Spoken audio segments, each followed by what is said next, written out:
Good, missus? Our guest is very funny already. Roll it, Hal!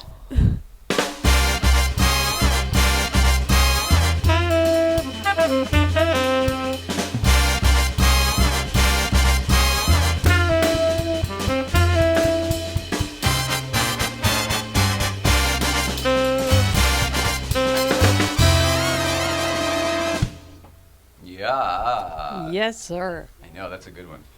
Yeah. This is going to be a good one. It's a good one for me anyway. We'll see what everybody else thinks, but it's going to be great for my brain. Super fun. Super fun. Hello, Mrs. Ryan. Hello, Let's see, get the right card here. Welcome back, everybody. Today is Wednesday, October 23rd, 2019. My name is Jay Ryan. This is Nicole Ryan. Welcome back to the old late night playset. Our guest is... Oh, wait, hang on. I've got a card for this. This is great. Tonight's guest was nominated for a Cable Ace Award and the 1997 American Comedy Awards Stand-Up of the Year.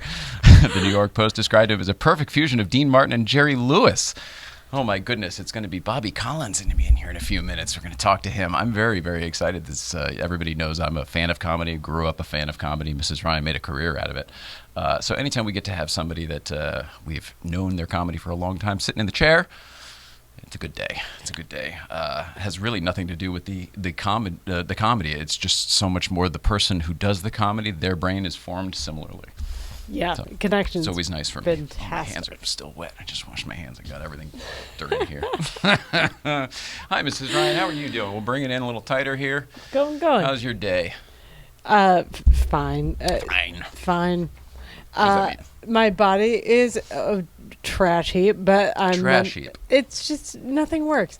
But I'm keeping my brain focused and figured out some new stuff with my MS stuff, like connections in my immune system and stuff. So been productive that way. That all sounds great. And then I know you've already got a very big fan in our guest today. He's told me I'm a lucky guy 3 times already. Good stuff. He's a good man. Oh, all right. So what do we have to get through here? A couple things. Today is Johnny Carson's birthday. That's kind of a neat thing. Happy birthday. Yeah. Let's see, 25. He was born in 25, so whatever that would be now.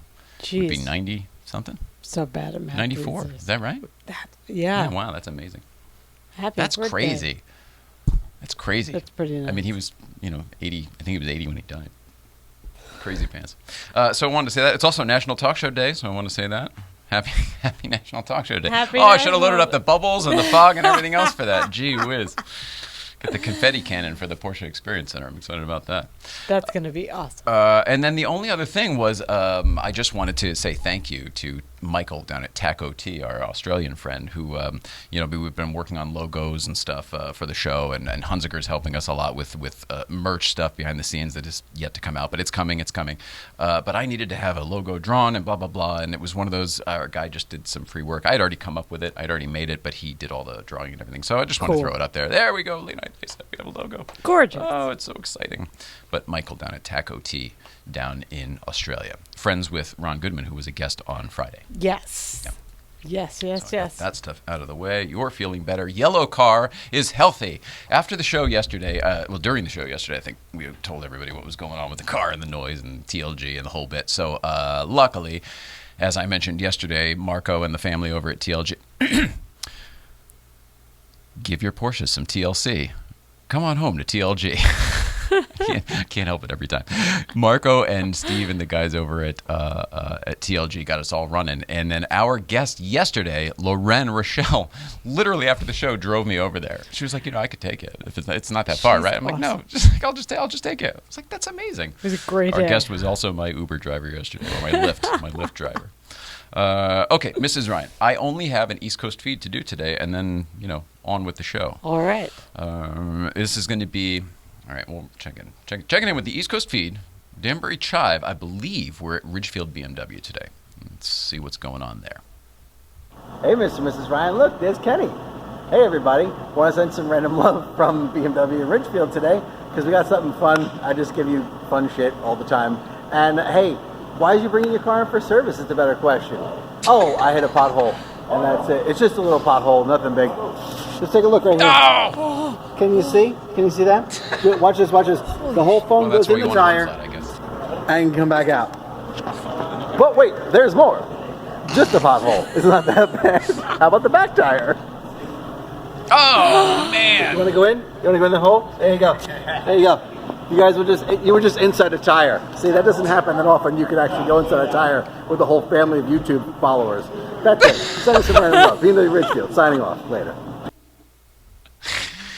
Oh my goodness gracious! Well, we have a guest today who is from New York, and that is a New York City pothole effect right there. I've never seen that happen. I mean, I've gotten flats, I've bent rims, I cracked rims in the old days driving in New York City, but I've never seen that happen. I think that's a victim of technology. That's a run flat tire. That's what happens there. That's egregious. But they still drove it. They drove it all the way back to Connecticut, so that's pretty good. That is pretty cool. I mean, that was in the service drive-through. That did not look like it got off a tow truck. You're right. I did not think about that part. Holy cow. So, Mrs. Ryan, only the other thing, and there's nothing new news, but we have to do it anyway. We've got to go through the motions. Let us check in with Dave Watch.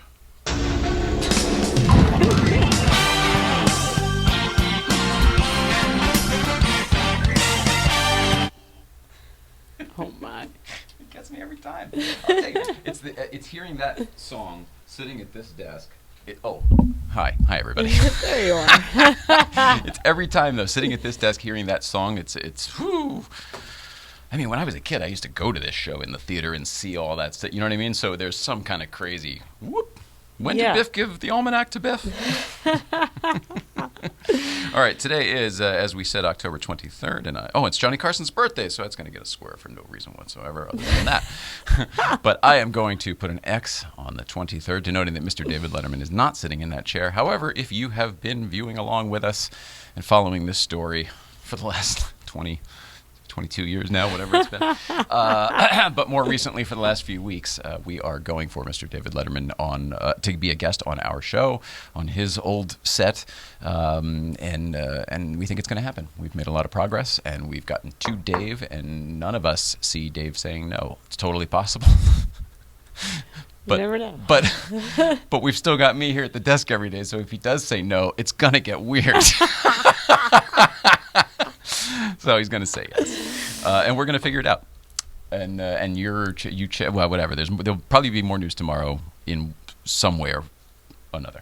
Yep. Yes. Are you good, Mrs. Ryan? Yes, I am. It is time to ask the question. There's a question people ask. They go, I've been thinking. I want to ask Mrs. Ryan something for a while now. I know. Don't know how she'll respond. Oh, good luck. Whoa, what's going on, Mrs. Ryan? There's this company that we all probably know about. I think I'm late to the party. They went up in space in 2014 on like an early SpaceX mission. But this company, Made in Space, is from California. Made in Space is the name of the company? Yeah. And they're figuring out a way to use recycled materials like plastics and stuff as ink for 3D printing up there. Yeah, that makes sense as material for the builds of whatever they're scanning. So I mean, that makes sense in the world. I've been saying that forever. Like, can't we just scoop the stuff that's in the ocean and put it into all the stuff? Everybody wants the plastic again. You know what I mean? It's one of those, like, this seems like it should be easy. I know nothing's easy, but it seems like this could be doable. Anyway. It's a nice avenue they're exploring, and they're sending up the printing machine to make the ink. They're sending it up next month. I just, I remember in the 80s, like, people were making boats out of Budweiser beer cans. You know what I mean? And when it was like, recycle your cans. There were too many cans. That was a problem. Oh, my goodness. Yeah, we had it made. We did. So Elon Musk space fellow. Yeah, another space fellow. He sent his first tweet using the SpaceX satellite system up there. Oh. And sent it yesterday. There's only 60 satellites up there so far. Sounds like a lot. They want to have 30,000 more. So who knows? Just a drop in the bucket, apparently. Yeah, it's really tiny. I'm looking at all this. Like, they're setting up for another... It's Skynet, right? It's Skynet. Yeah. So I'm looking at... I'm waiting for John Connor to come and rescue us all, or whoever does it. The Terminator, I don't remember who does it. But this is Skynet for sure. That's why I like exploring it. I'm not there. I'm not going for... God, there was a movie. Oh, it was so bad. We watched it because Mrs. Ryan, again, sometimes she loves disaster movies. I don't remember what the hell it was called, but it had, like, maybe even Gerard Butler in it. I mean, so this was this cost money. And it was not satellites, and it was certainly, I'm sure, not what Elon Musk is doing, but it was a similar thing where there was a web of so many satellites or whatever up there that it was like a protection system. Do you remember the 80s with the Star Wars defense plan? Do you remember that? Not really. Okay. Not enough. I don't even remember clearly. if it was Reagan or Bush or who it was, but I think it was the 80s, maybe early 90s, and there was a Star Wars defense plan. It's the same thing. And now we got the Space Force. It's all the same. This is all privately funded, so I can watch as a spectator. I'm interested to see what happens with that, So as long as they're still allowed to do it. Yes. Because at some point they're going to shut that shit down. At some point, You need a maybe. license to fly a drone. In the meantime, Mazda. A lot of our Porsche guys have been educating me about Mazda Miatas because It's just such a good driving car, yeah. I didn't know that, and It's easy to make fun of. It's like, oh, it's a girl's car or whatever, and yeah, totally. Or a really, really manly man's car. Okay, but well, just not really in the middle there. I knew an Italian guy in high school who got one, and so no one knew what to make of him either. So like, you never know, but like, you're adding other variables now. I'm telling you my experience with this brand of car, and so I'm being re-educated by a lot of our Porsche people. Okay. So this The thing is, article- where we drive up there at Newcomb's Ranch in the Angeles Crest and the Angeles Forest region is perfect for that type of car. You know, most people wouldn't take a Miata drag racing. It's not going to get out of its own way. But up there in the twisties, where you want a car to rotate and where you like to turn it, oh yeah, it's great. It seems like For good racing, it's great. practice for racing. You nailed it. You nailed it. Okay, so Because it brakes so easily, and you have to keep it in control all the time. You can just rotate it at any time. It's so cool. well, I'm like a little kid. I'm like, what am I supposed to be? I don't know. Roll cage and a big engine. it sounds like a really neat brand to practice on, and so their first electronic vehicle is coming out next year in Japan. But Electric. Electric, sorry. But what's cool about Oh, so it's going to be an electric Miata? Yes, Oh, okay. electric Mazda. They're calling it MX-80 or something. Sure. But who knows? Oh, gotcha. But the rear doors open backward, and Yeah, there's they've done no that for a while. middle. Really? Well, Tesla was like that for a bit too, and then they came up with the Gullwing, I think, or whatever. There was some other car that just came out, and I can't remember what it was, but people were pissed off that it didn't have the suicide door. I don't remember what it was. Oh well. Oh, some of the Rolls Royces still have it. Right. Okay. My back is that Rolls Royce. No. Different. Never mind. But this Mazda seemed interesting for everything that guys have been telling me about. Mazda had the RX-8 for a little bit, which was the last rotary engine one they've made. Took over the RX-7, but that one had I think it was a 3-door version. So like Saturn had for a little bit. So even that back door was a suicide door. Oh. Well, this one looks pretty. Yeah. And then lastly, there's our last Breakfast Club, or probably two before, who knows, 18. Well, both. We did. It was 2 ago, but then we redid it last week. Okay. There's a group of people that are built up of academics and scientists, and like someone's formerly of the Navy. But it sounds like the A-team for UFO space study. Oh. And if you can find them, maybe you can hire. It's called the UAP Exploration Group. So who knows? But like, it's fascinating, and similar to the Elon, like what they're doing up there, we can see it's privately funded. Like we can see it. So there's transparency, is what you're saying. By Yeah, that, right? and so their whole thing is like, we know a lot about stuff, so and we want to find UFOs, so we're happy to report back to the public what we find. So It's pretty good. Who knows? Have a look. It's like so a excited. privately funded neighborhood watch. I like it. I'm so excited to see what's coming up. Hey, and that's been what's going on, Mrs. Ryan. Oh, that's good stuff. All right, is that it? Are we good? That's Did everything? it. Got everything off the list? All right. That's Taco T, Richfield BMW, Day Watch. What's going on? Johnny, National. Great. All right, time to take a quick break. Cool. We'll get our guest in here, Bobby Collins, and I am pretty excited about that. More to come right after this short break. Mr. Collins will be sitting in that chair right there. See you in a few. Anytime somebody else sees what I see, I like it. There you go. It stands out. All right. With that, I've already done your intro. Can I tell people what that was? This was actually on your Wikipedia page, and I was reading it as it was just a blurb, and I said, that sounds like a fucking intro, so I'm just going to read it. I'm sure you don't write the I was Wikipedia. with Jay Leno and Arsenio. We were together doing a benefit And the girl came back to me and she said to me, Bobby, you're on next. What do you want me to say? And I said, oh, I don't care. Just bring me up. And then the next thing you know, Jay and Arsenio look at me. They go, Bobby, you were on all 3 Tonight shows, Jimmy, Johnny, and Jay. I go, yeah. He goes, you've played the White House twice. They go, you were nominated for a Grammy. I go, I lost. He goes, Yeah. You were nominated. You know what I mean? Yes, yes. And he goes, and you have the best-selling author. I go, who gives a shit? You know? Good for you, though. I never, and then ever since that, was only about 5 months ago, when I do a lot of theaters, they bring me up with that. And I got to tell you, it makes a difference. I bet it does. Yeah, it does. And at first I was a little embarrassed, you know. Isn't that part of it, though? You almost have to learn to own it. Yeah, you do. You do. Because, We were just having that little conversation before, and it's part of the lessons I'm kind of picking up along the way. Yeah. Oh, yeah. Oh, yeah. You got to, you know, growth means change. Change doesn't always mean growth. When you grow, you have to change things. So we're back. We're sitting here with Bobby Collins. We got right into it. I love it. I'm sorry. No, I think it's Don't be fantastic. sorry. I am so excited for this conversation today. I have no agenda. I don't care where it goes. I just am excited to talk comedy with somebody who's made a hell of a career out of it. How's that? Yeah, but I heard you talking about potholes. In New York, I hit a pothole once. There was a whole Puerto Rican family living in it. So you're talking potholes. Now that's a pothole, folks. We know that very well. But you don't drive, you were saying. You I don't drive. I mean, you know how to drive, but you don't drive in the city, do you? Do you have a car in the city? No. Yeah. No. You bad. park it outside. Inside the city, it costs pretty close to $900 a month. Outside, a lot of people park their cars like in Queens and Brooklyn, and it's like $250. The truth is, I thought it would be more than that by now, because I feel like that's about what it was when I was living and working there. It was I probably remember a friend of mine pushing from- $1,000 if you were in Midtown. It's crazy. A friend of mine from college's family paid about that Yeah. to have a car there. So Yeah. Pay $250 a month for the car but payment. I feel very comfortable there.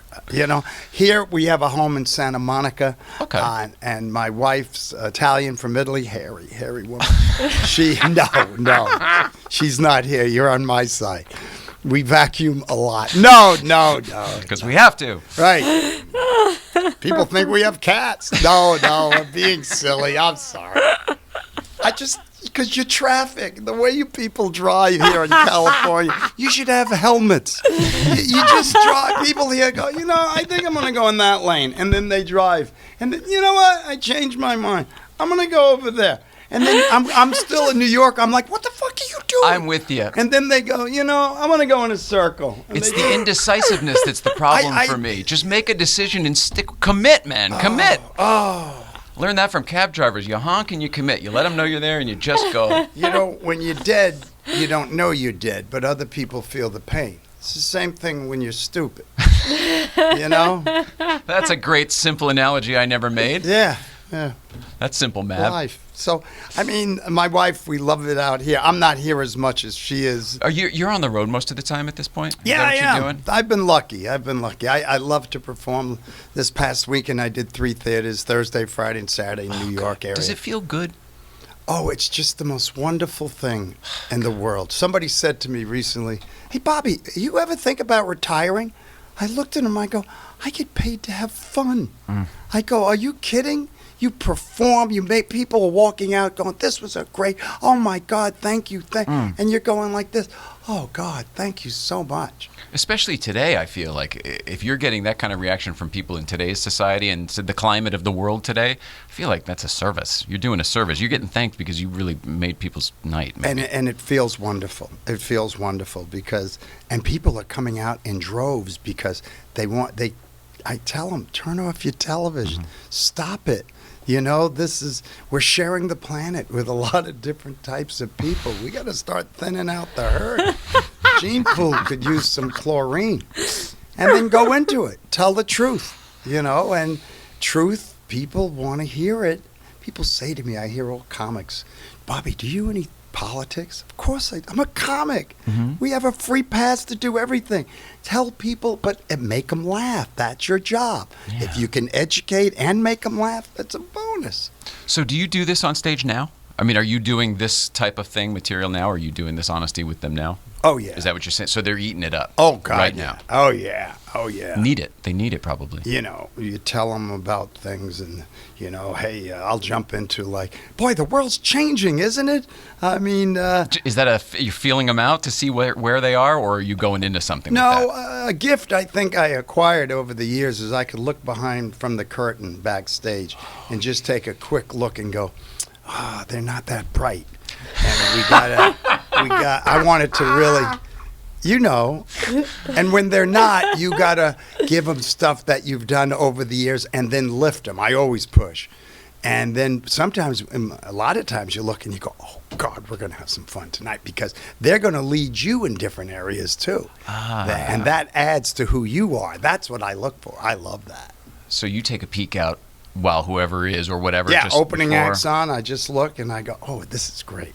But this last 2 nights out of the 3 in New York were the Paramount Theater, Hudson Valley, New York. Yeah. And the other one was Sugarloaf Performing Arts Center in New York. And the other one was, I didn't like it. They didn't set it up right. So we're not going to say it. No. Okay. And the other one. Yeah, it was the other one. Let's see. What got you into comedy? Can we start there? Because you grew up in New York, right? Not Yeah. far from where I grew up. I grew up a fan of comedy. So did you start that early? Yeah, I did.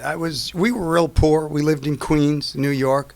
Where in Queens? My best friend's from Belrose. Queens. That guy from the BMW thing. He's born and raised in Ozone Park. Oh, okay. That wasn't Little further. that far from Okay. us. We were in Glen Oaks, and we all, you know, it was just like we were all different nationalities: white, black, Puerto Rican, brown, this, and nobody judged anyone else. We just all played together. That We was the all best. liked, and if somebody did judge somebody else, we all took care of that kid. You know, nobody. You know, and then Sounds like the Subways. Sandlot. You had your own little gang. Oh yeah, and Subways, you learn more about life, and you know you hear what's going on in the world today by It's like the watching news. television. You go like this: hey, put those Republicans on a subway. They'll learn quick.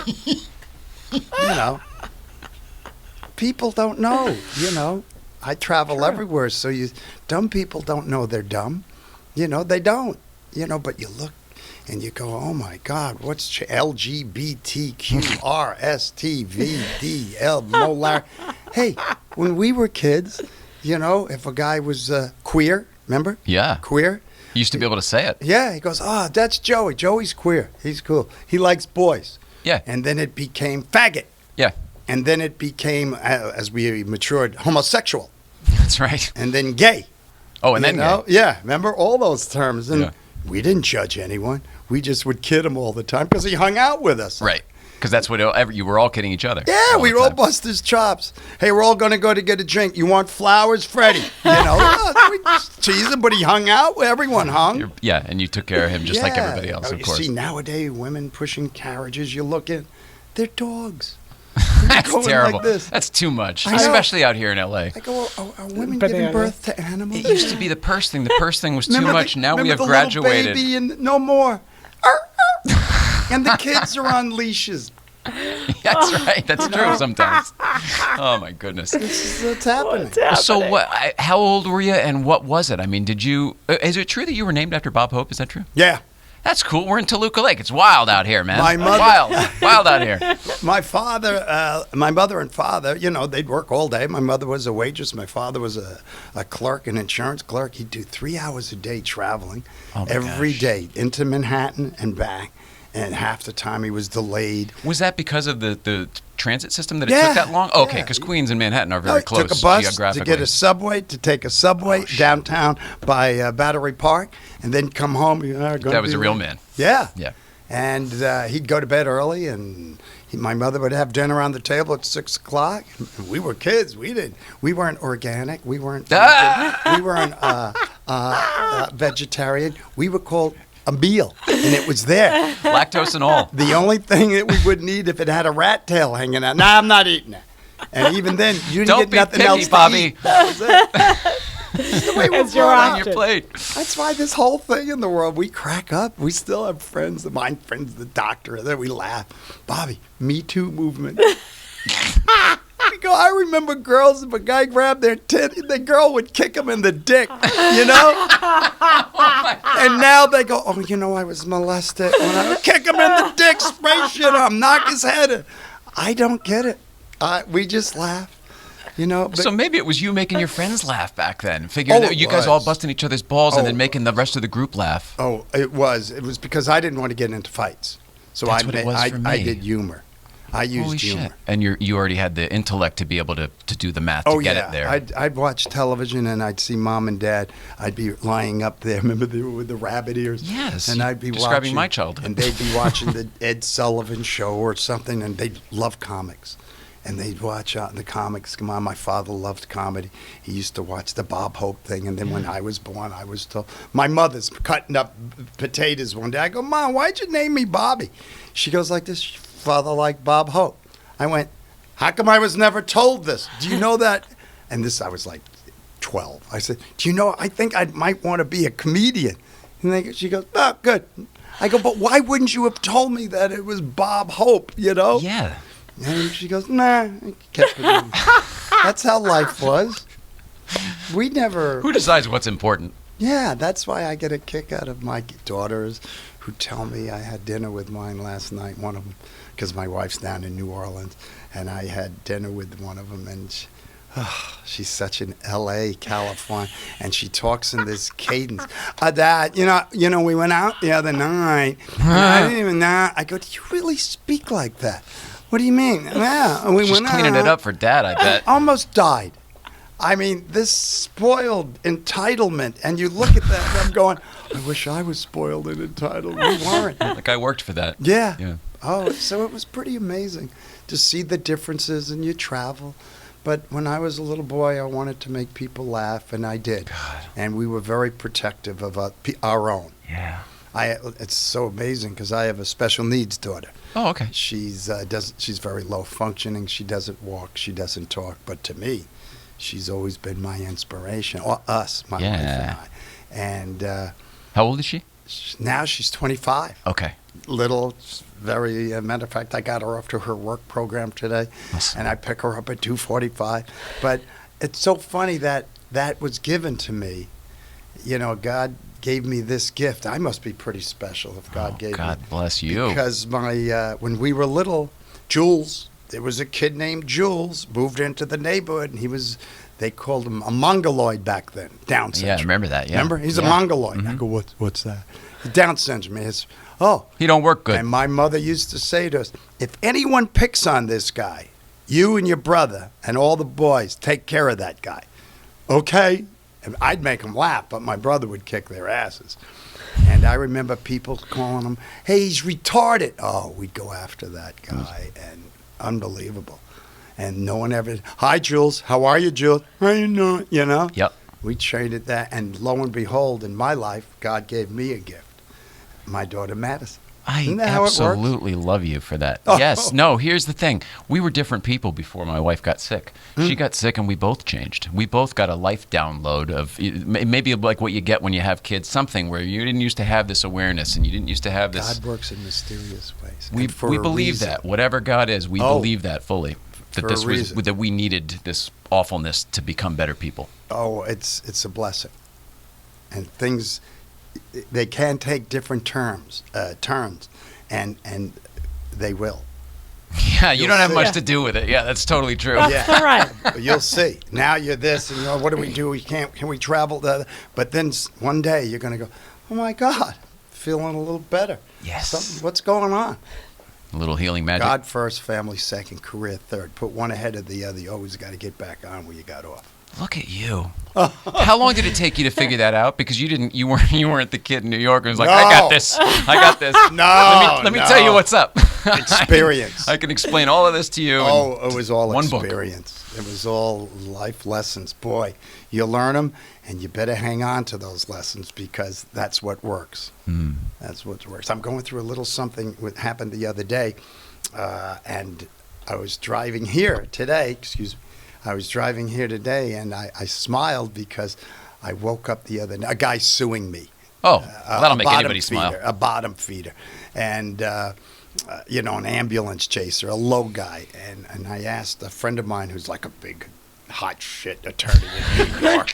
And I called him and I told him, and he said, "Hey, Bobby, I deal with negativity every day.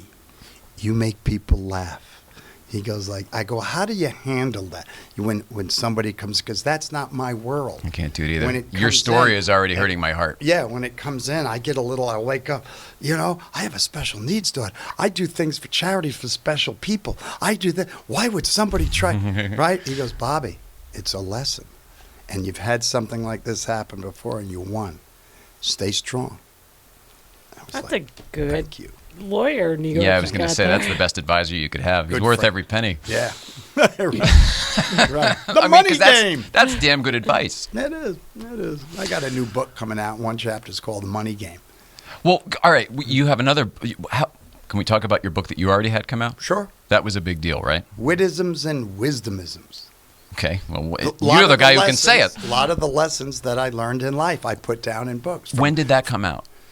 About 4 years ago. Oh, okay. So it's more recent than I thought. Okay. Yeah. Oh, so this is This is fully my after. second book. Yeah, Yeah. Okay. This is all of these things you've already collected. Yeah, and it sells like unbelievable. I'm very surprised. It's wonderful. Yeah, I'm Well, happy. do you think it's selling because of you, or because of the content, or the I think marketing? it's- What is it? I think it's because they hear my voice in the lessons, and I've had doctors, lawyers that say, "My God, those are the things we learned when we were kids, and I forgot about them, and it was fundamentals. really rough on my life, and thank you for bringing it. It made me feel good."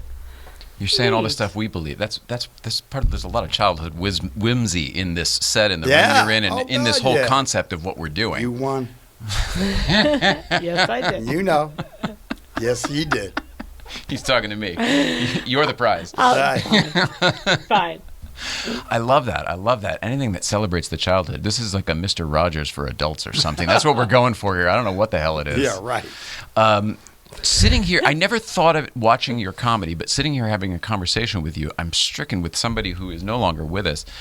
David Brenner. Did you guys came up at the same time? No. Did you ever work? Well, he's a little older, I guess. David's a little older. Matter of fact, his wife came over to me recently. Last summer, I was at the Hard Rock Casino in Atlantic City, and people came over to me. They go, "David Brenner's wife's here. She wants to say hi." I go, "Send her Oh, back." gosh. And David was a fan of mine, but I also let her know I was a fan of his. When I was starting out in a club in New York called Catch a Rising Star, I went on. And after I came off, David Brenner came over to me, and I was like, "Oh, David Brenner." And he went, "That was really good. Yeah. You're really good. People feel who you are right away." Now it's getting creepy. Yeah. And I said, "Well, thanks, man." I go, "You got any advice?" He goes, "Come on, let's sit at the bar. Let's go to the bar and talk." And he gave me some good advice when a lot of people didn't. Did you look up to him at that point when he was coming over to you? I was brought up not to look up to anyone, but respectful and kind to everybody. Good, very good. Okay. I don't look up. Did you already respect David Brenner's yes, work at that point? Yes. I always respect his, and Freddie Prinze was local too. Sure. So that's Freddie- the time. That helps me with the timing of Yeah, this and thing. I was just coming up. Jerry Seinfeld. Paul Reiser, all Larry of us. Miller, all those guys. Spade. That's when we were doing our Oh, comedy. Spade too back then. Yeah, I remember. I was thinking SNL when that was the first time I saw him. What's his name? Larry David. Uh-huh. We would, as comics, go in when he went up on the stage. And he's famous, of course, for going up on stage. Oh there. my God! I would, because the audience wouldn't laugh, but the comics would, because he'd look at the audience and goes, "Fuck you people, that was funny. You didn't think that was funny," and I'd be crying. You know what I mean? That's the way to ingratiate yourself. And look where Larry's went. Way to win a room. I know. I just love that. But it was really funny stuff, right? That he was like writer stuff? Yeah, but it wasn't conducive to an audience presentation. Right. Right. He wrote for other writers. Yes, and it's just like instead of two Jews walk into a bar, hey, they bought it. He'd go, "There was this one Jew, and he had a friend, and and you go, or something like that. He never did that. But anyone who can handle the complexities and complications would probably actually really dig that. Right. So nowadays, Yeah. people have gotten more evolved or whatever, and maybe they can just handle it now because he probably hasn't changed that much. Oh, I don't think. He did his show, his sitcom. He's very, very, of course, he's very, And a lot of accolades, of course, right. but the guy, Jerry I don't think was probably his has friend, changed so much. they said, why don't we do this thing together? Let's try it out. You know, Hollywood people, they don't know that much. We should go play it. And they did. Did you ever think about doing that route? Did you? I feel like you could host or should host a talk show. You've hosted other shows. Yes, Have you ever thought I- about doing a panel show? I've been asked in Okay. the future, in the past, excuse me, and I'm up now. You almost gave your secret away. I know. That's how he looks so young, folks. You know, when you have your children, again, stay high. When you have your children, I'm not going to do a show that I have to look them in the eye and they're going to look at me like, Dad, why would you do that? Yes. Oh. So I passed on a few things, and now I'm up for one now, and we'll see how it goes. Okay. It's called Stand Up Studio. Oh, okay. With So me this and would be a a good fit, co-host probably. talking about. We just did the first one was Rodriguez. Oh, I love Paul Rodriguez. Yeah, and we laughed, and we're all friends, so we're just cracking up in a live audience and asking questions. It was fun. It's like the Actors Studio, but it's with stand-up. I love Stand-up that. studio. It sounds Big stack of fascinating. cards Yeah, and the whole bit. It's going to be a lot of fun, I think. I think it's so ripe for right now. Yeah. They even brought back the Actors Studio last week, 2 weeks ago. Not Remember with, when- not with Lipton. No, Lipton's Because dead. he... Oh, he did die? Yeah. But wasn't he also... Now okay. they're doing rotating hosts. Okay. They just did New York guy, I forgot his name. They're doing that with Larry King now because Larry's not, he's recovering right now. Right. So they've got everybody coming in there, and it's one of those where, it's like cavalcade of the former talk show hosts. You get Tom Green and Dennis Miller, and everybody's kind of rotating through that chair. Is that what they're doing? Why is they're bringing back all old stuff, old shows, all this. You can't be creative and bring back. No, you know what I mean. Yeah, I do, but I'm one of the people. Oh no, I'm talking sitcoms. Let's bring Oh, back the this. ideas. Let's Yeah. they're bringing the people. I'm going like this. A Well, lot's but they're hitting. regurgitated. But they're- Some are, some aren't. I Right. feel like a lot's regurgitated. So Oh, some friends, hits. this, that. Let's go to new stuff. Let's go to pertinent stuff that's affecting our lives. Yeah. But they're just straight redoing old shows, I too, like know. one day at a time. Look what's happening in your country. Take notice of it. You got a president now where orange is the new black. His hair's the color of Tang. I've known Donald Trump for 28 years. From days in New York. I used to tell her, we used to I see worked him. at all his casinos when Oh, I would Jesus, of tour with course you Cher, worked. Julio, Sinatra, and we all played at all the casinos, and he'd come back, and we'd all look at each other when he left and go, "Are you kidding me?" know. Oh, and he got 2% of the vote in New York. There was a young couple about last week. I was in Manhattan. I should. Let me get you close. Yeah. Come in real close. No, there was a young couple. I live on 12th and Broadway. I was in Union Square Park. And I'm walking through a lot of tourists in town, and this couple's looking at a map of Manhattan, being a good New Yorker. I go like this, "Where are you guys looking to go?" Like, "Oh, are you from New York?" Yeah. Well, we've never been in. Where do you want to go? Let's, And then when they finished, they said to me, "Can we ask you something?" I went, "Sure." They go, "What do people here in New York think of Donald Trump?" And, how naive is that? I looked at it, I go, "Keep your eyes and ears open." Guy walking by, attaché case, tie, suit. I hit him on the arm. He goes, "Yeah." I go, "What do you think of Donald Trump?" He goes, "He's a fucking asshole." These people, "You just stopped someone on the street and they tell." I go, "Where you from?" They go, "From Indiana." I said, "Go home.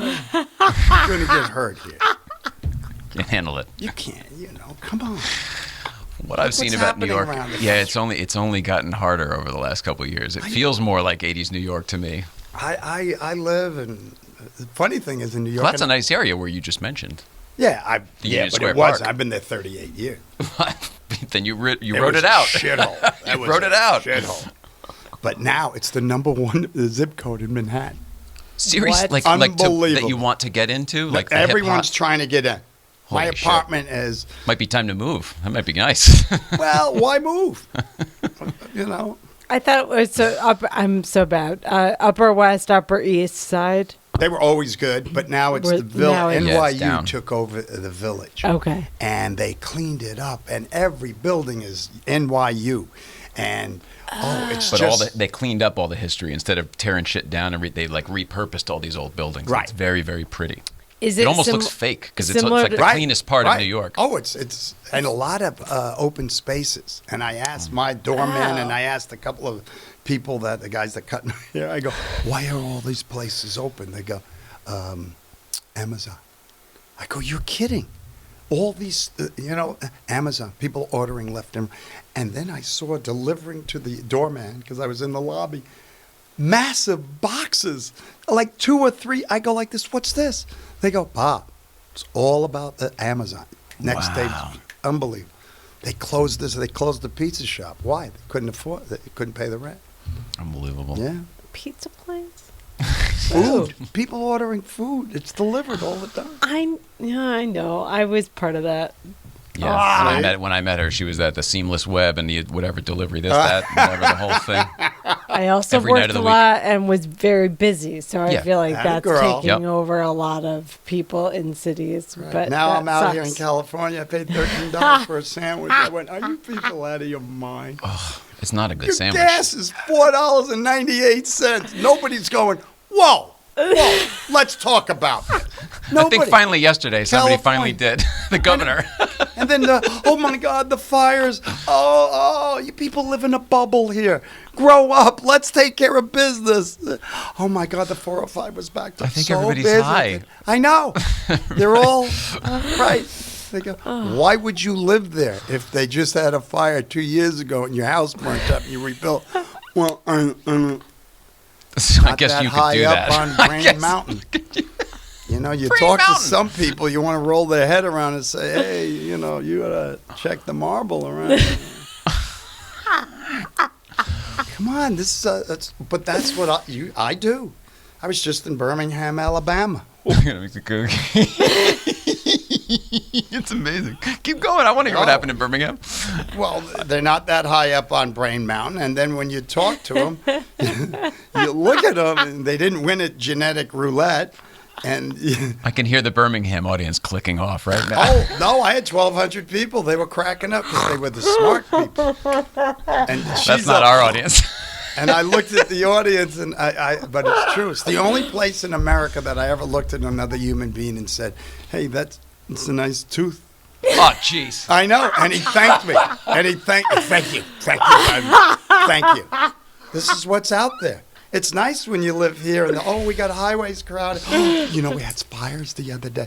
This is not what's out there. These people, that man, he was the host of a TV show for 7 years, and he's a billionaire. He's going to make America great again. No, he's not. He would take your mother and do anything. This is amazing. But this guy, Well, it's interesting to me because you essentially have a presence on both coasts, and then you're everywhere else all the time. Right. So you really probably do have a good beat on the pulse of America. Oh, and it happens to me. Where was I? In Columbus, Ohio. Big, nice theater, about 700 people. And I've been there before, and some guy stood up, and he goes, that's it, Bobby. That's it. Because I was talking politics. Can't stand no more. I show both sides. Politics, break it down. What's a poly? An expensive trained bird that repeats everything you say. What's a tick? It's a blood-sucking insect. Pay your taxes, wear a helmet, stay low. And then one guy, when I did the Trump, the red side, and then I did the other side, this one guy, they can't, Bobby, I used to come see you all the time. No more, this is it. And I'm standing on the stage, and people are looking at him, he's smiling, and he turns, I go like this. I looked at the audience, and I said, intelligence can be educated, ignorance can be educated. Crazy can be medicated. I go, there's no excuse for stupid. They all applauded and kept going on. You got to tell people straight. People like to hear if you're telling them straight. And they know what's straight. I was just going to say that I think more than ever before, people can somehow being able to weed through the bullshit. People's awareness is raising, and they're being able to find the authenticity and being able to get it. I don't know.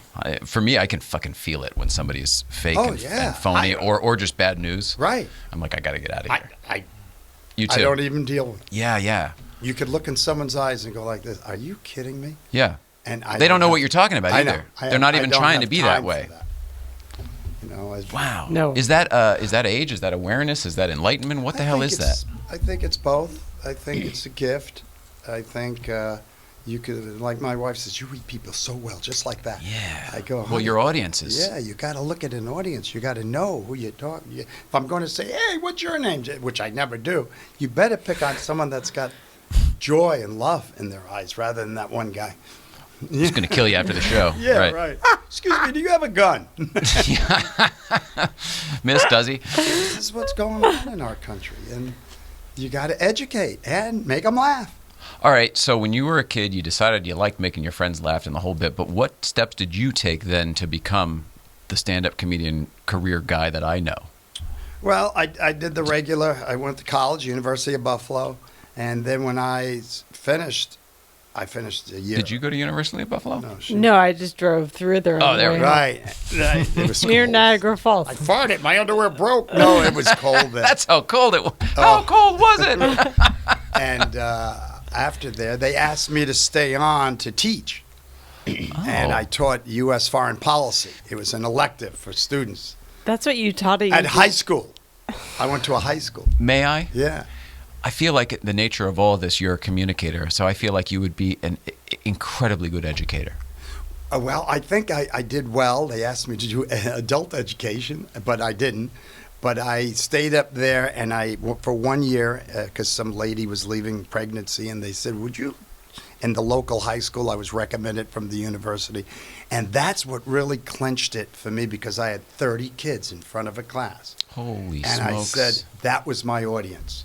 So I made them laugh, which really caught their attention. Oh, Mr. Collins is a great teacher. I wasn't looking for that. They did so well on their marks. You were winning on engagement. Yes. Holy smokes. I would stand up on the stage. It's brilliant. That's I would all you stand up want. on my desk and lift my pants up. And they'd go, and I go, when your father was young and your grandfather, they wore these things, they were called knickers. He goes like that. I go, they were knickers. They know, ask your fathers. They'd come home. How did you know that?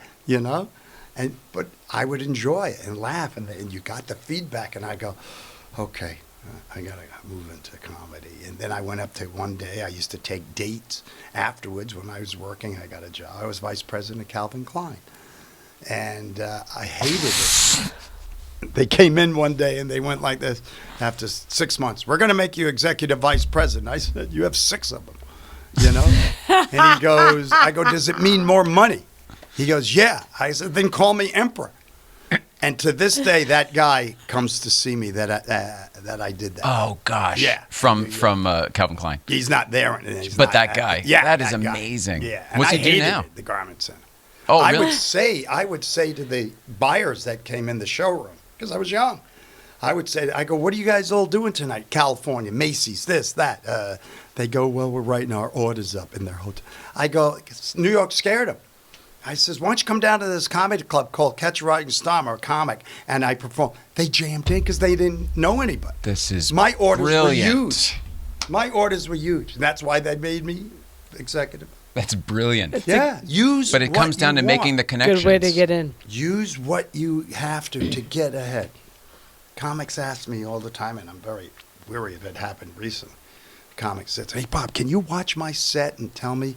I go, "Oh, give notes." Huh? Like give notes. Well, I don't write it out. I tell them, and I says, "Yeah, but see, a lot of them get upset. A lot of them don't want to hear what you have to get. Oh, they don't want to and hear they're the not criticism. ready to hear it. Yeah." One time I told a guy, I go, you're hiding behind your beard. You have a lot to say, and it's clever, but free yourself. Open yourself up. Let the people feel who you are on the stage. They feel an identity from you. You can go in any direction. But a lot of them, no, they're hiding. They're Not comfortable yet? Haven't found themselves Right, on stage? Right, Okay. right. And I go, then some people, I go, don't talk about fucking all the time, or dick, or pussy, or this and that. If that's at your stage, people want more now. Mm-hmm. You got to give them what they're thinking about. Help them relieve their minds. It's confusion. Take them on a ride almost? People are pissed off. Yeah. People are giving you the finger in Iowa. Iowa. They used to go at a stoplight. You can go. We'll wait. Now, wait the fuck up. This is what's happening around not here in California. You live in the bubble. Everyone's got their tinted self-driving cars. Oh, they're terrible drivers. My wife, why do you honk? I go, because they're terrible drivers. They're just terrible. She goes, Bobby, nobody honks in California. Watch. my big thing is even when there's, and you probably already have a bit for this, but I just, growing up on the East Coast, keep right except to pass. Right. So the whole thing when there's not even traffic and everybody's just driving in a line like we're all going to the same place at the same time. Motherfuckers, we're not doing that at all. I know. We all have to go different places at different times. Why are we fucking the system?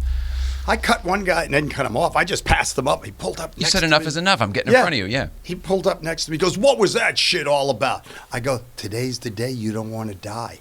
And he looked at me, and he sped off. Tell people. It's New York and That's New York and LA. That's City New York. Mouse, Country Mouse right there. It's funny. I was there last week, and I was doing some errands before the theater on Saturday night, running around Manhattan near my apartment. All of a sudden, I hear the crazy guy who New Yorkers are just passing. He's and he had to be maybe 40.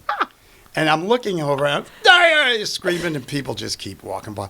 He takes his pants down. He's in his underwear and starts jumping around. I have it. And I just took my thing and went like this. And tourists are going like this. Oh, my God, look at this man. New Yorkers. I put it up on the Facebook. Yes, where it goes. I had like 1,000 people. Bobby, look at the New Yorkers. Nobody gives a shit. But look at the other people. Oh, my God, that man. Same thing, fish out of water. I know. Can I bring up something from your past that probably most people won't have any recollection of, but I watched every episode of it? Herman's Head. Do you remember doing an episode of Herman's Head? It was on your IMDb.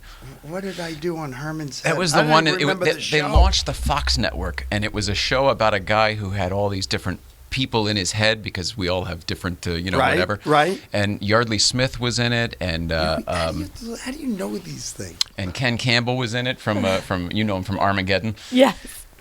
And I know him because he used to read for us for every show I've ever worked on. But I don't know. I didn't know what you had done, and if you'd even remember it. This would have been, this show, when the Fox Network launched was, what, the 87, 88? So it was somewhere in that I don't think I watched it, but I remember hearing Well, about that's it. all right as well. I remember going with a girl, and she had a New York girl, and she had money, and she would go on the weekends out to Hamptons.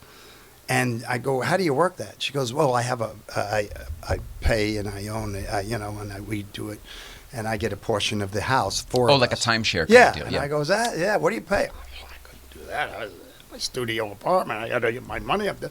And then she said she invited me out, and all the people in the house that were friends of theirs were actors and actresses.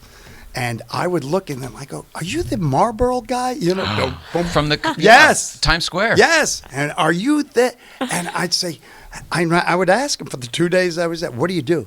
They go, "Well, to get into commercials, you gotta get your picture, you got your resume, and you submit them." I go, "Is there a list of people?" "Yeah, you can go online. You can find not online back then. You can get the list." And I did. There was a little booklet. I went. I came home. I said, if these guys can do it, I can do it.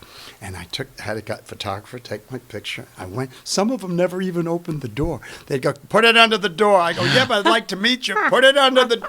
I put it under the door, and then one day, not long, I got a call for a Budweiser commercial, and I went down, and they said, "I'm a comic."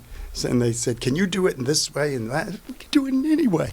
I was like, "Sure." And I was laughing with these guys. I go, "So why don't we figure out if we should do it?" Next day, I get a call. "You got the commercial. It's a national commercial." And I said, "Okay." They go, "What's your SAG number?" I go, I don't know what that is." They go, "You're not in SAG? Well, we have to get you in because..." Taft-Hartley, yeah. Boom, got in there. Come on. Yeah, and next thing you know, national commercial. This is one of those stories. It ran for 2 years. Oh, my God. And then once people see That's incredible. then I get a call out of nowhere from William Morris. "Oh, I heard about William Morris." Yeah, you're a working commercial actor. Right. And then I went, and they said, On a 2-year they're campaign. picking 3 comics, and they want you to, Rich Jenny, and, what was her name? Oh, she's in Las Vegas a lot. And they said, we're doing a commercial for Certs. I go, "The Breath Mint?" Paula Poundstone. No. I'm just kidding. And I said, they said, well, you're the only one we picked last. You're the one we picked last, so you have to do the office setting. I go, what do the other ones get? The party setting. I would have liked to do the party, you know? Or I'd like to do the other one, having lunch with your parents. You know? But it's about bad breath, so I'd be in the office. I went, hi, Fred. And Fred would go like this. Well, anyway, I got $76,000 for that. That's when they paid. And then I get a call like a year later from the same lady. She goes, not a year later, 6 months later. And she goes, can you come in? I go, yeah. They go, Search really liked you, and they want to do another commercial with you. I go, can I get $76,000? They go, you don't understand. They cut out the other people. They want to do 3 more with you. I go, what can I ask for? You know, I was naive. I don't know that world. They said, well, what do you want? I go, my wife and I are looking for a house in California. She goes, what's the house cost? $285,000. They gave it to us.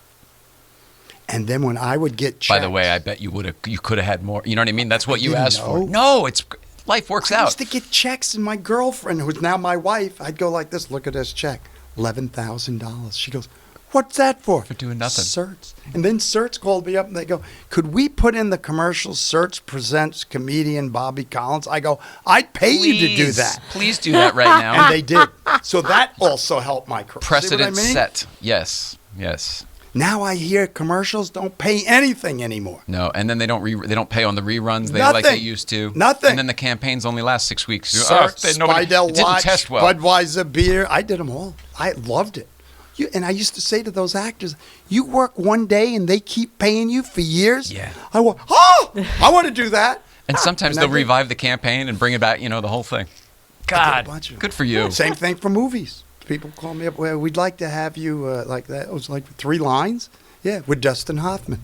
Oh, really? In a movie, Hero. I go, sure. I'm sitting next to Dustin Hoffman. We're laughing, right? He says, cut. Not the director. He does. I go, what's up? He goes, how would you say it if you and I were just best friends and we're sitting in it? I'd say, get the thing done. Stop fucking around. He goes, don't say look fucking. Very real. Yeah, he goes, don't say fucking. Just say, get the thing done. We can't fool around anymore. Get it done.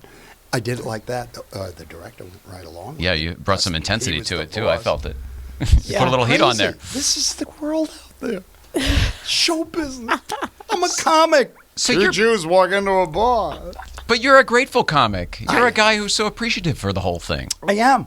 I've been doing it, and that the phone to me keeps is the magic. ringing. And I love it. Gosh, we've already done an hour. Really? All right, Lauren Hutton. Do you remember doing Lauren Hutton's talk show? Because I'm probably the only guy who remembered Lauren Hutton did a talk show. I remember Lauren Hutton. I don't remember her talk show. I remember Lauren Hutton, too. Or Herman's Head. Or there's a few other things people said. Wouldn't it be funny? It's a different Bobby Collins. That'd be funny, too. Same. No, this is definitely your career. These are definitely the things.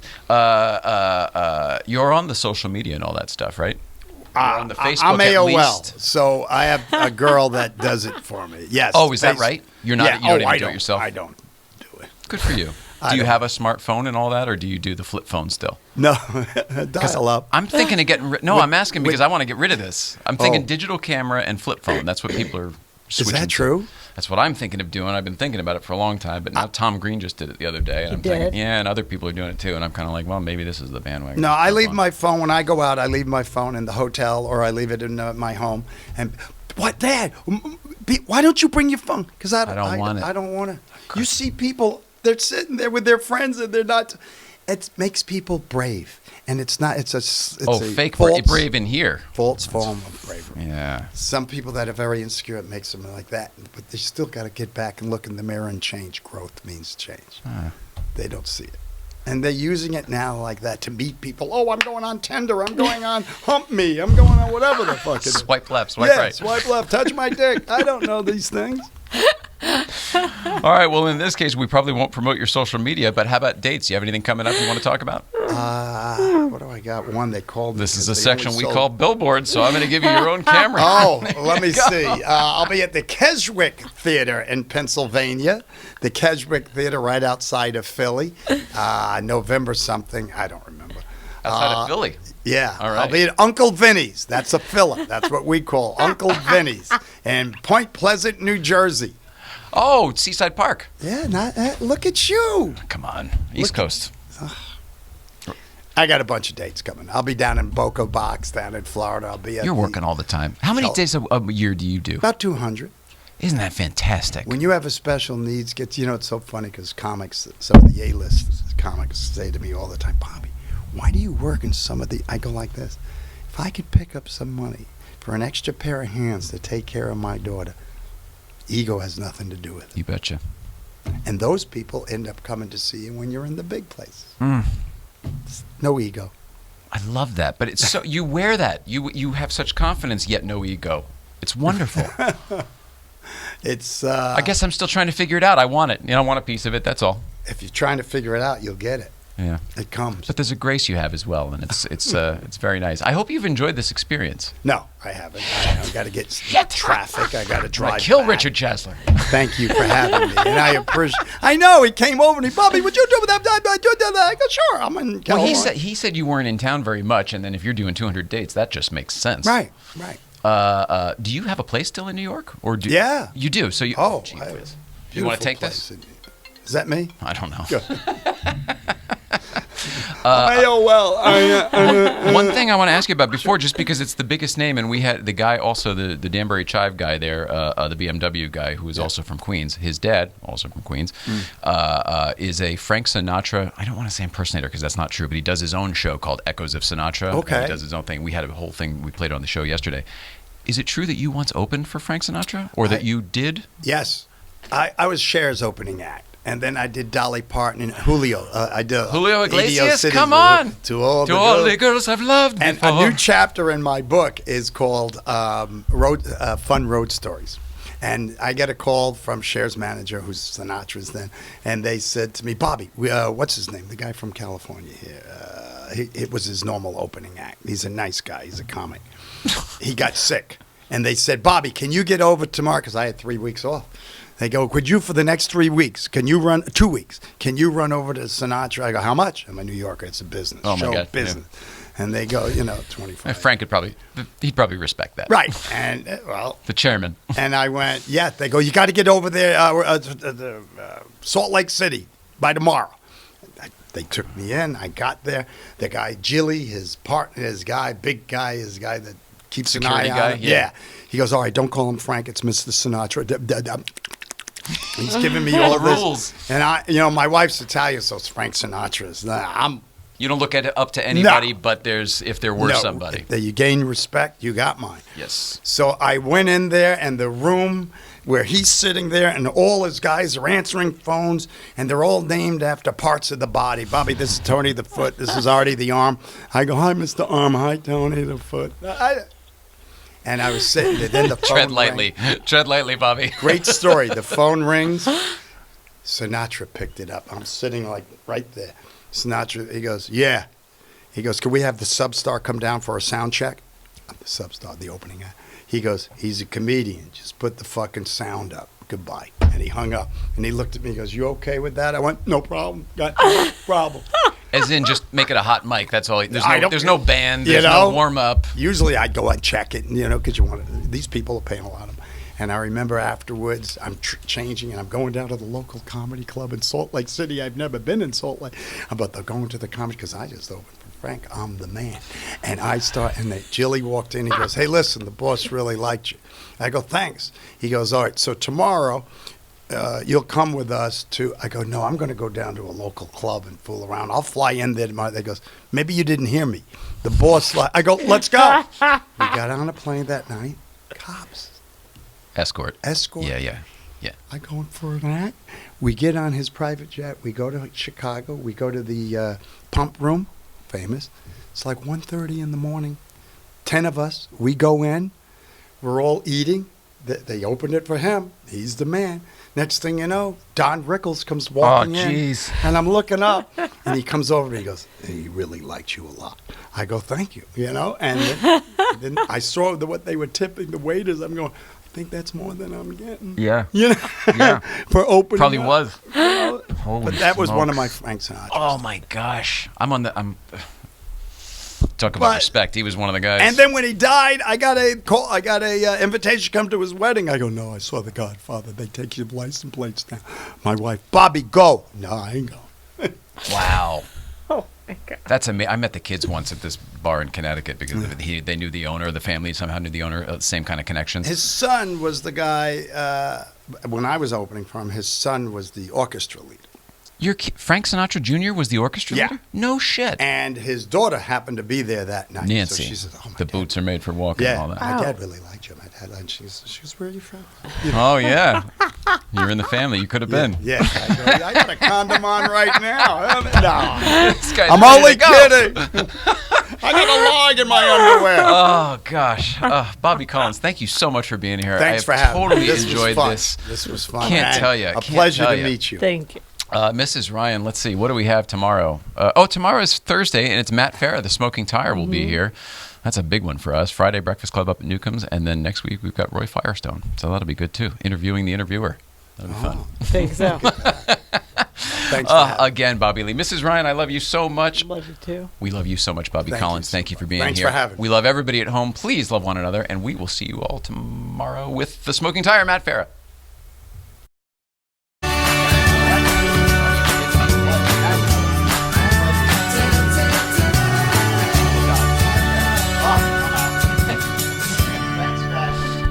Thank you so much.